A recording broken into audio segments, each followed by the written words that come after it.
오늘 우리에게 주시는 하나님의 말씀은 창세기 18장 1절에서 10절의 말씀입니다. 다 함께 일어나셔서 하나님의 말씀을 경청하겠습니다. 여호와께서 마므레의 상수리 나무들이 있는 곳에서 아브라함에게 나타나시니라. 날이 뜨거울 때에 그가 장막문에 앉아 있다가 눈을 들어본즉 사람 셋이 맞은편에 서 있는지라. 그가 그들을 보자 곧 장막문에서 달려나가 영접하며 몸을 땅에 굽혀 이르되 내 주여 내가 주께 은혜를 입었사오면 원하건대 종을 떠나 지나가지 마시옵고 물을 조금 가져오게 하사 당신들의 발을 씻으시고 나무 아래에서 쉬소서. 내가 떡을 조금 가져오리니 당신들의 마음을 상쾌하게 하신 후에 지나가소서. 당신들이 종에게 오셨음이니이다. 그들이 이르되 네 말대로 그리하라. 아브라함이 급히 장막으로 가서 사라에게 이르되 속히 고운 가루 세 스아를 가져다가 반죽하여 떡을 만들라 하고, 아브라함이 또 가축대에 있는 곳으로 달려가서 기름지고 좋은 송아지를 잡아 하인에게 주니 그가 급히 요리한지라. 아브라함이 엉긴 젖과 우유와 하인이 요리한 송아지를 가져다가 그들 앞에 차려놓고 나무 아래에 모셔 섬에 그들이 먹으니라. 그들이 아브라함에게 이르되 네 아내 사라가 어디 있느냐? 대답하되 장막에 있나이다. 그가 이르시되 내년 이맘때 내가 반드시 내게로 돌아오리니 내 아내 사라에게 아들이 있으리라 하시니 사라가 그 뒤 장막문에서 들었더라. 이것은 하나님의 말씀입니다. 아멘. 하나님 아버지와 우리 주 예수 그리스도로부터 오는 은혜와 평강이 이 자리와 온라인으로 예배를 드리시는 모든 동안의 성도님들께 함께하기를 우리 주님의 이름으로 축원합니다. 요즘 여러분은 어떤 사람들을 만나고 계신가요? 연애에 관한 질문이 아닙니다.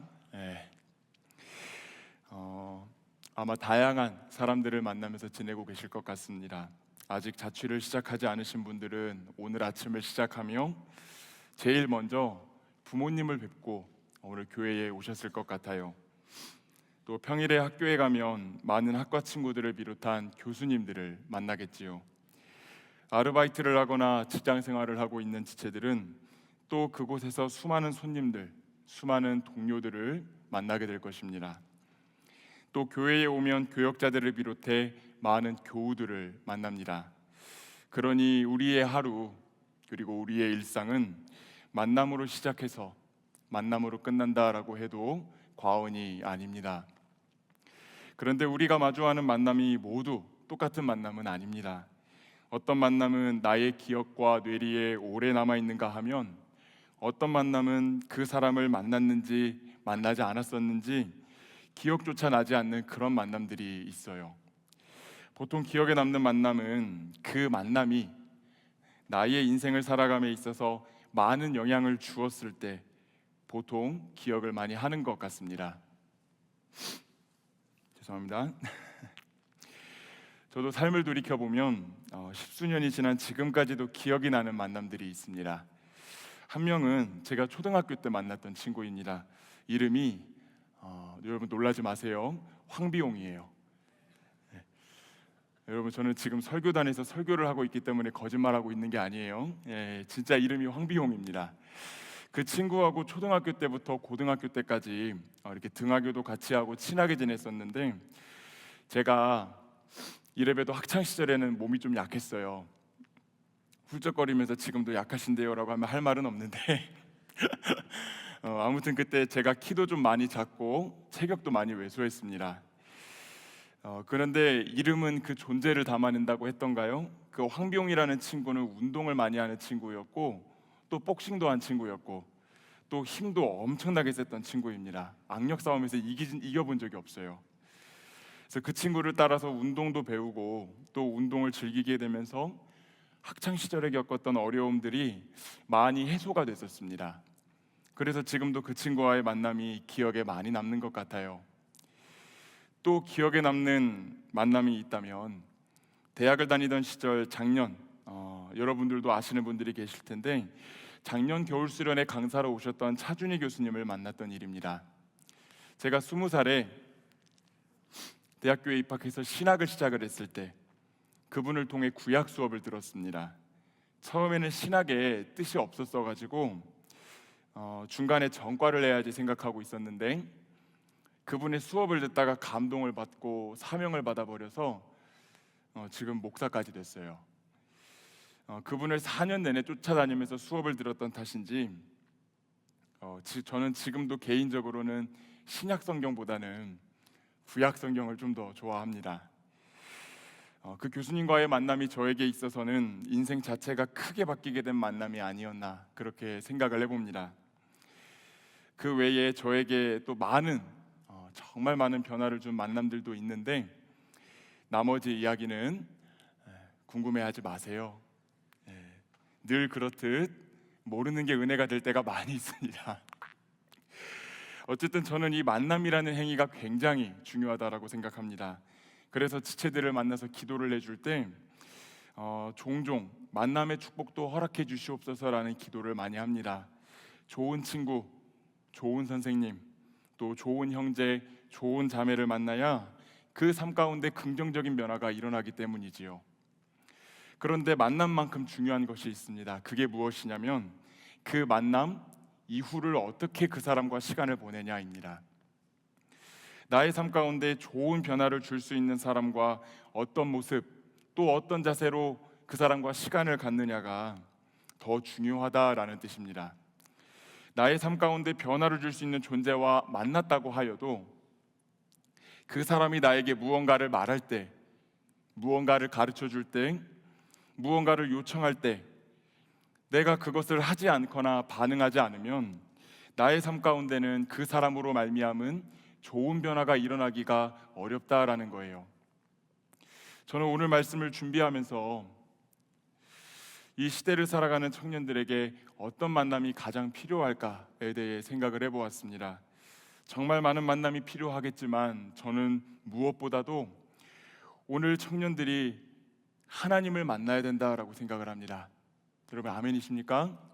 여러분들이 하나님을 만나셔야 돼요. 이 하나님과의 만남을 가리켜서 우리는 예배라고 부르는데 우리가 다른 어떤 것보다도 이 하나님을 만나는 일인 예배에 집중할 수 있다면 우리의 삶은 달라지게 되어 있다라는 거예요. 사람과 사람이 만나도 사람이 변하는데 한 사람이 온 세상을 다스리시는 그 하나님을 경험하고 만나게 된다면 그 삶이 얼마나 많이 바뀌게 될까요? 저는 오늘 여기에 계신 모든 분들이 그런 분들이 되시기를 바라는 그 소망을 담아서 오늘의 설교를 준비했습니다.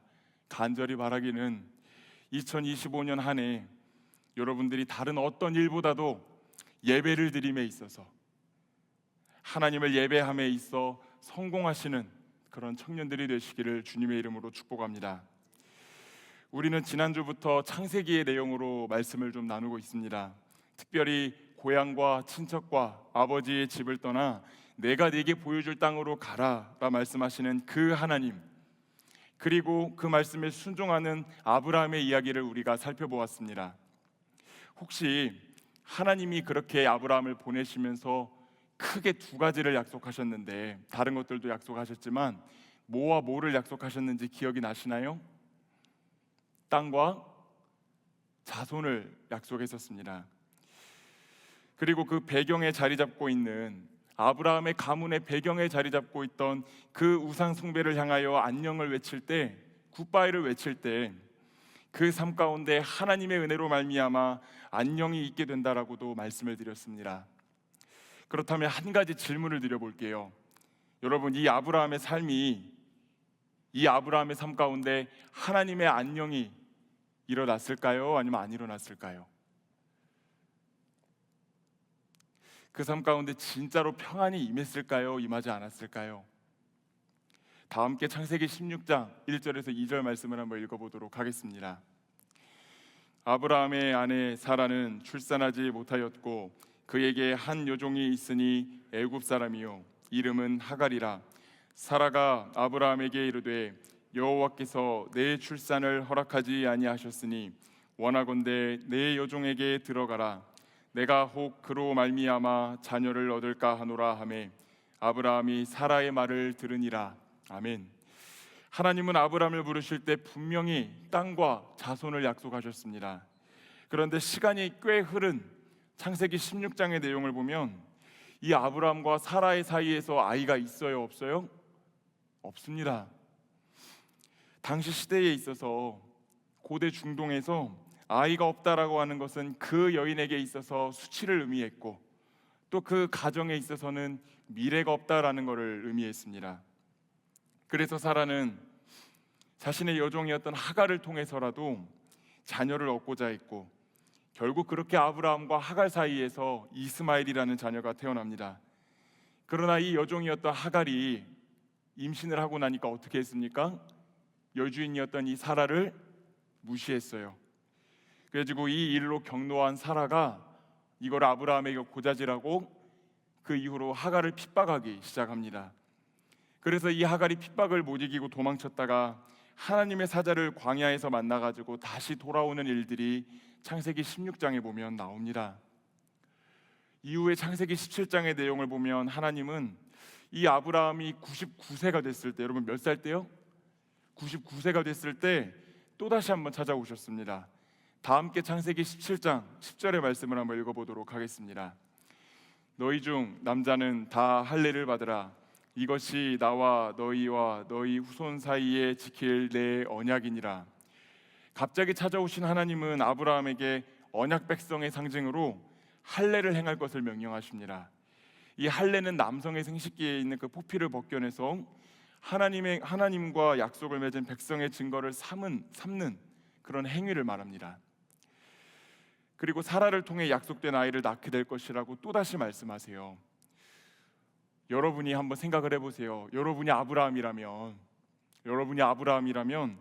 이 하나님에 대해서 어떤 감정이 들으셨을 것 같으세요? 창세기 12장에서 하나님이 아브라함에게 나타나셔가지고 땅과 자손을 약속하실 때 그때 아브라함의 나이가 75세입니다. 몇 살이라고요?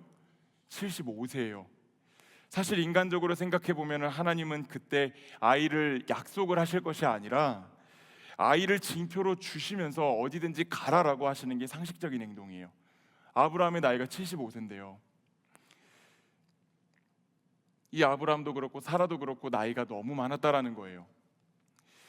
그런데 하나님은 계속 약속을 하시기만 하고 그 약속은 이루어지는 것처럼 보이지가 않습니다. 아브라함도 기다리다가 지쳐서 인간적인 마음이 점점 스멀스멀 올라오고 그래서 더 늦기 전에 이 하갈이라는 여종을 통해서라도 아이를 가져야 한다고 생각해서 그렇게 하갈과 동침했다가 가정이 어떻게 됐어요? 거의 깨질 뻔하는 그런 일까지 벌어지게 되죠. 그것도 속상하고 힘든데 하나님은 괜히 또 찾아오셔가지고 늙어버린 육신에다가 큰 통증을 유발하는 할례를 행하라고 말씀하십니다. 그게 나와 약속을 맺고 살아가는 백성들의 징표라고. 아브라함의 입장에서는 지금 약속이 이루어진 게 있어요? 없어요? 약속이 이루어진 게 없어요. 그런데 하나님은 다짜고짜 약속을 하나도 안 이루어 주셔놓고 뭐부터 하라고 하는 거예요? 너의 몸에 언약 백성의 흔적부터 남기라고 말씀하신다라는 거예요. 오늘 여러분이 아브라함이면 이 하나님한테 무슨 감정이 들으셨겠어요? 질문을 좀 바꾸어 말하면 여러분이 이런 상황이라면 이 하나님 예배할 수 있으시겠어요? 이 하나님 예배하실 수 있겠습니까? 인간적인 관점에서 보면 지금 아브라함은 하나님을 예배할 이유가 없어 보여요. 하나님의 약속이 이루어진 게 없기 때문에. 인간적으로 볼 때 아브라함의 가정에는 웃을 일조차 별로 없었어요. 이런 상황에서 예배가 가능할까요? 이게 쉽게 대답하기는 좀 어려운 문제죠. 근데 여러분 여기서부터 주목해서 들어보시길 바랍니다. 정말 아이러니하게도 이 순간부터 아브라함의 예배가 본격적으로 시작되고 있기 때문입니다. 이제 아브라함이 드린 예배에 대해서 한번 살펴보려고 합니다. 다 함께 오늘 본문 1절의 말씀을 읽도록 하겠습니다. 여호와께서 마므레의 상수리 나무들이 있는 곳에서 아브라함에게 나타나시니라. 날이 뜨거울 때에 그가 장막문에 앉아 있다가 아멘. 오늘 본문 1절 말씀을 보면 하나님께서 다시 아브라함에게 찾아오셨습니다. 마므레의 상수리 나무들이 있는 곳에서 자신의 모습을 나타내셨습니다. 그런데 여기서 우리가 한 가지 알게 되는 것이 있어요. 그것은 우리가, 즉 인간들이 하나님을 예배하는 일은 당연하게 이루어지지 않는다라고 하는 것입니다. 하나님께 드리는 예배, 하나님과의 대화는 본문에서처럼 하나님이 우리를 찾아오시기 때문에 비로소 가능한 일이다라고 하는 것을 우리가 눈여겨봐야 된다라는 거예요. 클라우스 베스터만이라는 학자가 이런 말을 했습니다. 예배란 완전하신 하나님이 불완전한 인간을 만나기 위해서 허리를 굽히고 찾아오시는 사건이다. 하나님은 여전히 오늘을 두려움과 답답함 속에서 웃을 일이 없어 보이는 연약한 인생들을 향하여 발걸음을 옮기시고 대화를 하기 위해 허리를 숙이시며 우리와 일상을 나누기 위해 눈을 맞추시는 하나님이시다라고 하는 것을 우리가 깨달아야 된다라는 것입니다. 그 하나님이 찾아오신다는 사실 자체를 은혜로 받아들일 수 있는 사람이, 다른 어떤 일이 일어나서 이것이 은혜다라고 말하는 게 아니라 아무런 소망도 없고 아무런 힘도 없는 우리의 인생을 향하여 하나님이 찾아오신다라고 하는 이 사실을 은혜로 받아들일 수 있는 사람이야말로 하나님을 향해 제대로 예배를 드릴 수 있게 되는 것이다 라는 것이지요. 사랑하는 여러분, 그렇기에 오늘 저와 여러분이 예배할 수 있다는 것이 은혜입니다. 오늘 우리가 예배를 드리는 것이 가능한 이유는 오늘도 여전히 우리의 삶을 기억하시고 자신의 허리를 숙이시고 우리와 눈을 맞추시고 대화를 하시기 위해 하나님이 말씀을 통하여 우리를 찾아오셨기 때문임을 믿습니다. 그 사실을 믿고 이 자리에 나를 찾아오신 하나님이 함께 계시다는 사실을 믿을 때에 우리는 그제서야 비로소 예배를 드릴 준비를 마치게 된다라고 하는 것이지요. 이 믿음이 예배를 가능하게 하는 전제 조건이에요. 오늘 본문에서 하나님께서는 이 중동의 한낮의 열기를 뚫고 마므레 숲으로 아브라함을 찾아오셨습니다. 하나님의 자발적인 은혜로 말미암아 이 만남이 성사가 된 거예요. 여기서부터 아브라함의 예배가 무엇이었는지 한번 보도록 하겠습니다. 우리 다 함께 오늘 본문 2절에서 3절의 말씀을 읽어보도록 하겠습니다. 눈을 들어본즉 사람 셋이 맞은편에 서 있는지라 그가 그들을 보자 곧 장막문에서 달려나가 영접하며 몸을 땅에 굽혀 이르되 내 주여 내가 주께 은혜를 입었사오면 원하건대 종을 떠나 지나가지 마시옵고 아멘. 아브라함이 하나님 일행을 발견하니까 어떻게 합니까? 어떻게 해요? 먼저 그는 장막문에서 그 일행이 있는 곳까지 달려나갔어요. 그냥 걸어간 게 아니라 어떻게 했다고요? 달려나갔다라고 성경이 기록하고 있습니다. 그리고 그들을 자기의 집으로 영접하고 몸을 땅을 향해 굽혔습니다. 그리고 하나님을 향하여 나의 주라고 부릅니다. 다른 누군가의 하나님이 아니라, 다른 누군가의 신이 아니라 나의 주님이십니다라고 고백했다라는 거예요. 지금도 그렇지만 이 중동 지역의 남성들은 명예와 체면을 중시하는 문화가 있기 때문에 부유한 남성이 체면을 무릅쓰고 명예를 포기하고 뛴다라고 하는 것은 그 당시 문화에서 있을 수가 없는 일입니다. 그러나 아브라함은 그 하나님을 영접하기 위해 어떻게 했습니까? 자신의 명예, 내 체면 다 내려놓습니다. 그리고 몸을 땅에 굽히고 하나님을 향해 나의 주님이라고 부르지요. 나의 주라고 하는 표현은 하나님이 내 속에 들어오셔서 내 삶을 다스리신다라는 뜻이 있는 것입니다. 우리가 앞서 살펴보았듯이 아브라함은 인간적인 관점에서 보면 하나님을 예배하기가 힘든 상황이었습니다. 하나님은 약속을 지키시지 않으시는 분처럼 보이고 무리한 요구만 하시는 분처럼 보이기 때문입니다. 그럼에도 아브라함의 경배, 이 아브라함의 예배는 자신의 상황과 환경, 또 자신의 이해관계나 감정에 매여서 드려지는 예배가 아니었어요. 내게 무엇을 해주어야 내가 하나님을 예배한다라고 하는 태도가 아니라 그분이 하나님이시기 때문에 내가 하나님을 예배한다, 이것이 아브라함의 예배였다라고 하는 것입니다. 그는 삶의 기쁨이라고는 전혀 없는 그 인생의 절벽에서 어떻게 합니까? 하나님을 예배했어요. 사랑하는 여러분, 저와 여러분의 예배가 이런 예배가 되기를 소망합니다. 때로는 내 눈에 보이는 게 없고 내 귀에 들리는 게 없고 내 손에 잡히는 것이 없어도 내 귀에 말씀을 통해 나를 찾아오신 그 하나님으로 인하여 나의 마음을 굽히고 그분을 나의 주님이라고 부를 수 있는 그 삶의 예배를 드리며 살아가게 되시기를 바랍니다. 근데 여러분, 아브라함의 예배는 여기서 멈추지 않아요. 그의 예배는 한 걸음 더 나아갑니다. 오늘 본문 4절을 보면 아브라함은 손님들의 발을 씻을 물을 가져올 테니 발을 씻고 나무 아래에서 쉬다 가라고 청합니다. 모래와 먼지가 많은 중동 지역에서는 여행자들에게 발 씻을 물을 제공하는 것이 손님을 맞이하는 최적의 예우였습니다. 그리고 떡을 조금 가져올 테니, 여러분 얼마나 가져오겠다고요? 떡을 조금 가져올 테니 잠깐만 여기 머물다가 가시라고 아브라함이 하나님 일행한테 간청을 합니다. 손님들이 그렇게 하겠다고 대답하니까 그때부터 이 아브라함이 분주해지기 시작해요. 이 아브라함이 어떻게 분주해지기 시작했을까요?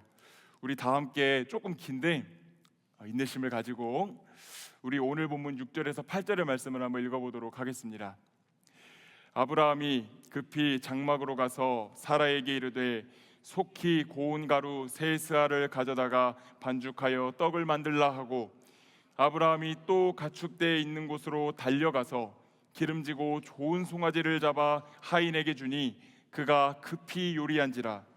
아브라함이 엉긴 젖과 우유와 하인이 요리한 송아지를 가져다가 그들 앞에 차려놓고 나무 아래에 모셔섬에 그들이 먹으니라. 아멘. 아브라함은 떡을 조금 가져오겠다라고 하고서 고운 가루 세 스아를 가져다가 반죽해서 떡을 만들라고 명령합니다. 여기서 한 스아는 최소 5리터에서 최소 12리터까지 좀 넉넉하게 부를 때 쓰는 단위입니다. 학자들은 7에서 8리터 정도를 한 스아로 보는데 무리가 없다라고 의견을 모으는데, 그러니까 여러분 지금 한 스아만 해도 얼마나 되는 거예요? 이 세 사람이 먹고도 남는 양이에요. 한 스아만 가지고 빵을 만들어도 조금 준비한 게 아닙니다. 그런데 오늘 아브라함은 지금 이 하나님 일행을 대접하기 위해 얼마나 가루를 썼다고 그랬어요? 세 스아를 썼다 그랬어요. 그거 무조건 남았을 거예요. 다 음식물 쓰레기 됐을 텐데. 그런데 이 아브라함은 하나님께 드리는 거기 때문에 아까워하지 않았다라는 거예요. 내 하나님께 드리는 건데. 그리고 여러분, 아브라함이 하나님께 드린 것은 단순히 양만 많은 음식이 아니었어요.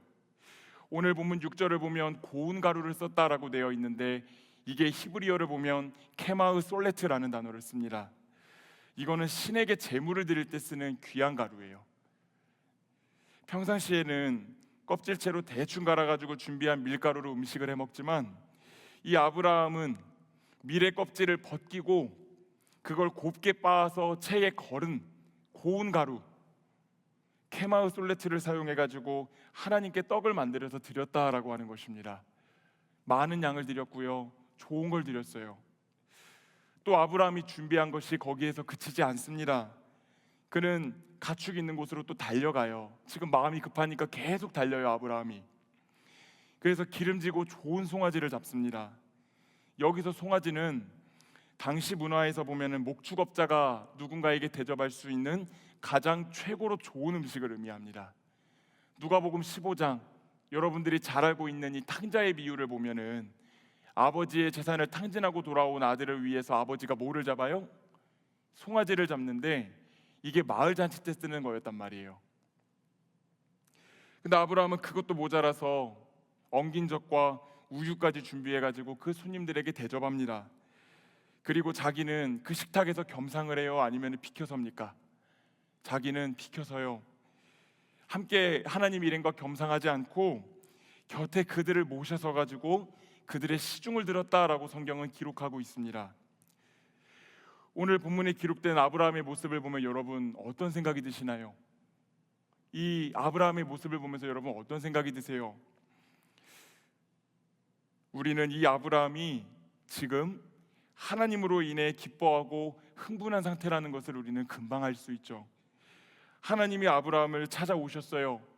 아브라함은 그게 너무 기뻐가지고 땅에 몸을 굽히며 그분을 영접합니다. 더 나아가 하나님께 좋은 것을 대접해드리기 위해 장막으로 뛰어갔다가 가축우리로 뛰어갔다가 분주하게 움직이지요. 하나님 앞에서는 자신의 명예나 체면도 소중하게 생각하지 않았습니다. 좋은 재료를 아낌없이 사용해서 잔치상을 차려놓고 그거에 자신의 입도 안 대고 옆에서 시중을 들어요. 이렇듯 아브라함은 우리가 보기에 엄청나게 큰 것을 하나님께 드리면서도 그것을 조금이라고 표현할 수 있는 사람이었습니다. 자기의 헌신, 내가 하나님께 무언가 드리는 것처럼 보이는 것을 크게 드러내지 않았어요. 그는 하나님을 위해 할 수 있는 최선의 대접을 하고서도 그것도 부족하다라고 여겼습니다. 삶 전체를 다 바치고 나서도 나는 하나님께 아무것도 드린 게 없습니다 라고 고백할 수 있는 사람이 이 아브라함이었다라고 하는 거예요. 사랑하는 여러분, 이날 하나님께서는 음식이 아니라 자신이 찾아온 것을 너무 기뻐했던 그 아브라함의 마음을 기쁘게 받으셨습니다. 저는 오늘 말씀을 준비하면서 저의 예배를 한번 돌아보았어요. 그런데 그렇게 고백한 순간들이 너무 많은 거예요. 하나님, 제가 이만큼 시간을 드렸으니까 됐지요. 하나님, 제가 이 정도 드린 것은 꽤 많이 드린 겁니다. 우리는 예배를 드리는 순간에 하나님께 바라는 건 그렇게 많은데 정작 나는 하나님께 드리는 순간에 하나님께 드린 것이 거의 없음에도 불구하고 나는 많이 드렸다라고 치부하면서 형식적인 예배를 드려왔던 부분이 저의 삶 가운데도 있었다라는 것을 저는 오늘 이 말씀을 준비하면서 보게 되었어요. 여러분, 저만의 모습은 아니죠. 찔려서 그렇습니다. 이런 우리의 모습과 비슷한 인물이 한 명 나옵니다. 창세기를 보면 바로 오늘 본문 바로 뒤에 나오는 이 아브라함의 조카였던 롯이라는 사람도 예배를 드리거든요. 창세기 19장은 여러분이 잘 알고 있는 소돔과 고모라에 대한 이야기가 나옵니다. 근데 거기에 살고 있던 롯을 구해주기 위해 하나님의 천사가 방문하는 사건이 등장해요. 다 함께 창세기 19장 3절의 말씀을 한번 읽어보도록 하겠습니다. 롯이 간청함에 그제서야 돌이켜 그 집으로 들어오는지라 롯이 그들을 위하여 식탁을 베풀고 무교병을 구우니 그들이 먹으니라. 소돔과 고모라의 죄악을 살피기 위해 하나님의 천사가 방문했습니다. 롯이 소돔 성문에 앉아 있다가 그들을 영접했어요. 그러나 롯이 천사들에게 내놓았던 음식은 무엇이라고 말하고 있습니까? 무교병이었다라고 말하고 있어요. 이 무교병은 빵을 부풀리는 역할을 하는 누룩을 넣지 않고 그냥 만든 딱딱하고 맛없는 빵입니다. 출애굽기를 보면 이스라엘 백성들이 급하게 출애굽을 할 때 급하게 빵을 만들었던 기억을 잊지 않기 위해 가지고 만들어서 먹었던 게 무교병이었어요. 그러니까 여러분, 이 아브라함의 조카였던 롯이 신적인 그 존재들, 자신을 구원해 주기 위해 보낸 하나님의 천사들을 향해 어떤 예배를 드렸다라는 걸 알 수가 있습니까? 매우 형식적인 예배, 아무런 감동도 아무런 감사도 아무런 감격도 없는 그런 예배를 멋대로 드렸다라고 하는 것을 우리는 보게 된다라는 거예요. 하나님은 아브라함에게도 롯에게도 동일하게 찾아오셨습니다. 찾아오신 원인은 같아요. 약속을 이루어 주시기 위해, 그리고 그 죽어가는 소돔과 고모라에서 구원해 주시기 위해. 하나님은 우리를 찾아오실 때 우리의 삶을 살리기 위해 찾아오시는 분이시죠. 그러나 이 아브라함은 하나님을 예배하는 데 성공했고 이 롯은 실패했습니다. 소돔과 고모라에서 죽을 수밖에 없는 인생을 구원해 주기 위해 찾아오신 그 하나님을 향하여 매우 형식적인, 아무런 감동도 아무런 변화도 줄 수 없는 그런 예배를 그냥 드렸다라는 거예요. 그 결과로 여러분, 롯의 집안은 어떻게 됩니까? 자신을 찾아온 하나님을 경히 여겼어요. 나를 찾아오신 하나님의 은혜를 가볍게 여겼습니다. 이 롯의 가문이 어떻게 되었어요? 소돔과 고모라가 멸망했을 때 같이 망했습니다. 여러분, 그러나 이 아브라함은 하나님을 예배하는 일에 성공했다라고 말씀을 드렸어요. 그래서 하나님의 약속과 하나님이 허락하시는 복을 계속해서 이어받게 됩니다. 끊이지 않고 계속해서 넘치게 받게 됩니다. 사랑하는 여러분, 우리의 예배가 롯의 예배가 아니라 아브라함의 예배를 담기를 소망합니다. 때로는 내 눈에 보이는 게 없고 귀에 들리는 게 없고 손에 잡히는 게 없어도 어쩔 수 없이 의무감에 형식적으로 드리는 그런 예배가 아니라 나를 여전히 사랑하시고 내 삶 가운데 당신의 약속을 이루어 주시기 위해 오늘도 나를 찾아오시는 그 하나님으로 인하여 기뻐하는 예배, 나의 전부가 되어주시는 그분께 나의 것을 아낌없이 내어드릴 수 있는 진짜 삶의 예배, 형식을 넘어서는 그 삶의 예배를 하나님께 드리며 살아가는 저와 여러분이 되기를 간절히 소망합니다. 오늘 설교를 준비하며 생각난 예배자 한 명이 있습니다. 그 이야기를 하고 설교를 마치려고 합니다. 2년 전에 있었던 제 아버지의 이야기입니다. 제 아버지는 30년 넘게 목회를 하고 계십니다. 그래서 제 삶에 있어서는 이 아버지가 저에게 주신 영향이 꽤 많이 있습니다. 그런데 2년 전 3월쯤에 아버지가 코로나에 걸리셨었어요. 너무나도 심각한 중증 증상이 이어지다 보니까 병상을 찾는 과정만으로도 몇 시간이 걸렸고, 설상가상으로 그때 가족들도 다 코로나에 걸린 상황이어가지고 아버지와 동행을 해가지고 상태를 지켜볼 수 있는 가족도 없었습니다. 겨우 병상에 비어서 몇 시간 만에 아버지가 이송이 되고 치료를 시작했지만 시간이 너무 오래 지체가 된 거예요. 그래서 오랜 기간 동안 아버지의 몸 상태가 호전이 되지 않았습니다. 제 생일이 3월인데 정말 그때는 아버지에 대한 소식을 전화로만 주고받으면서 그 어느 때보다 기뻐야 할 생일이 정말 어쩌면 다시는 돌아오지 않았으면 하는 달이 될 수도 있겠다라는 생각을 하며 하루하루를 보냈던 것 같습니다.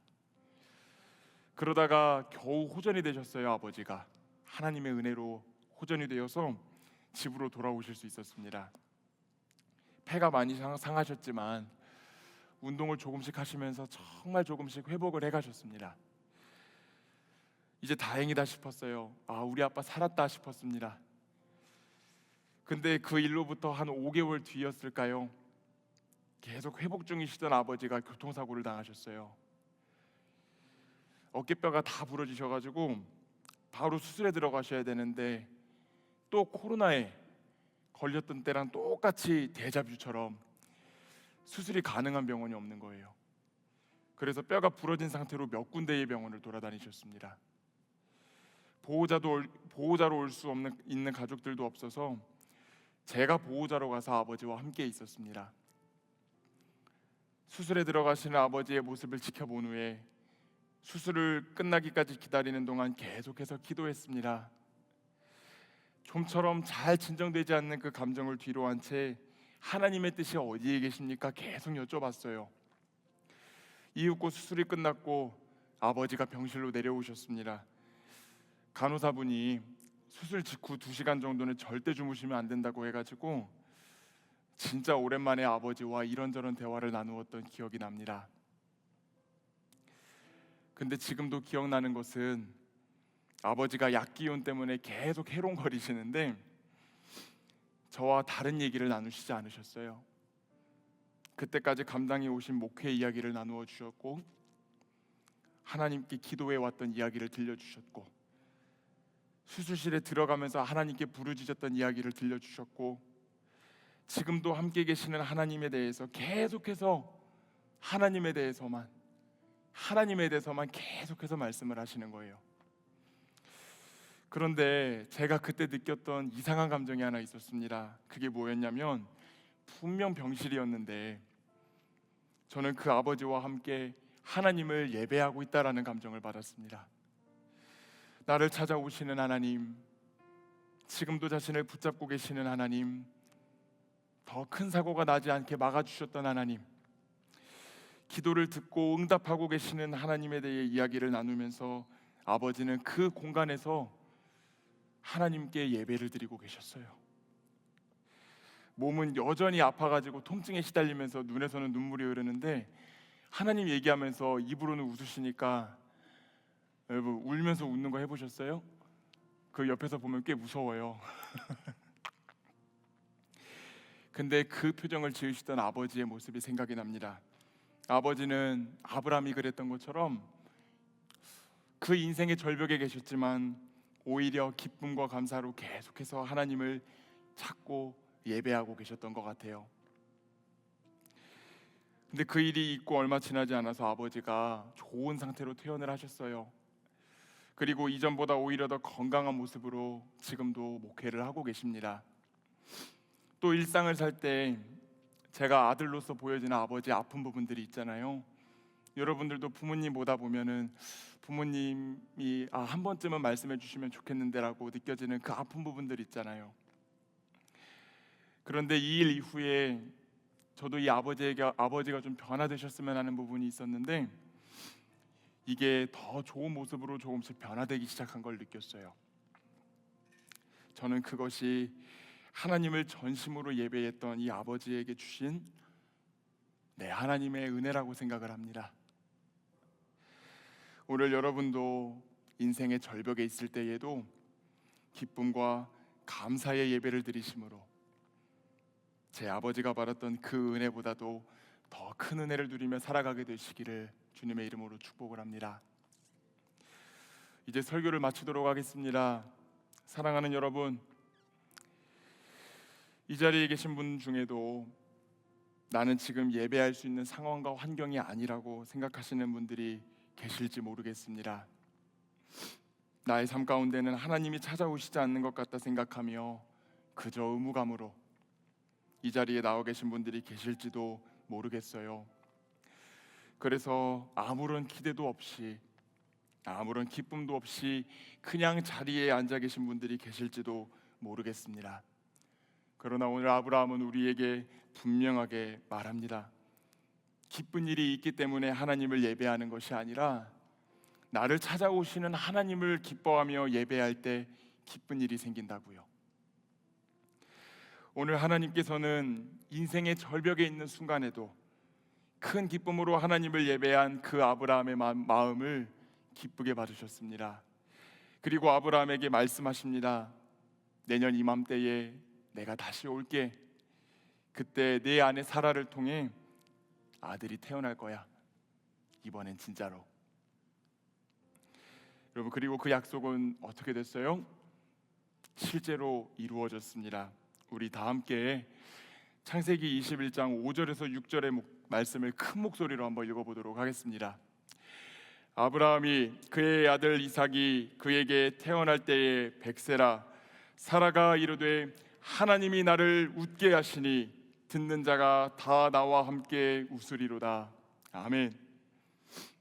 아이를 기다리다 지친 여인, 이제 아이를 낳을 수 없을 거라 체념하며 미래를 그리는 것을 포기하며 살아가던 그 사라의 고백입니다.